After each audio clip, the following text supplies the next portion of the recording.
ပိုင်းပြက်လာဟိုနေလူပါကျွန်တော်ပုံစံလေးအောင်မှာချက်ထားပါတယ်ကျွန်တော် idea တော့ကောင်းလေးမှာချလိုက်ပါမယ်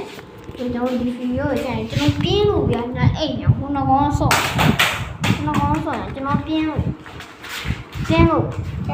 မောင်မလို့ကြီးဆိုပါတယ်ကျွန်တော်ပြင်းလို့ဗျာโอเคဟောပါလိပြင်းလို့ဘူးနဲ့လာကြည့်တယ်ကျွန်တော်တို့ထင်နေတယ်ကျွန်တော်ဒီကျန်ဝမ်းနော်ဒီကျန်ဝမ်းကျဲ9ပွင့်အကုန်လုံးကျွန်တော်မသိရတော့တော့ခံလာများနဲ့ချောင်းရင်းကျန်ကိုဝါဟစ်တယ်ချောင်းစကင်ရှိလားကေဝဲရှိလားစိတ်မနှလုံးရှိတယ်ဘလို့ရှိမှာနော်ဟုတ်ဗီဒီယိုလိုက်ကြိုက်ရင် like and subscribe လုပ်ဖို့မေးပါတယ်ကျွန်တော်ပြောထားကျွန်တော် idea ကောင်းမှအောင်ရှိပါတယ်ဘောလုံး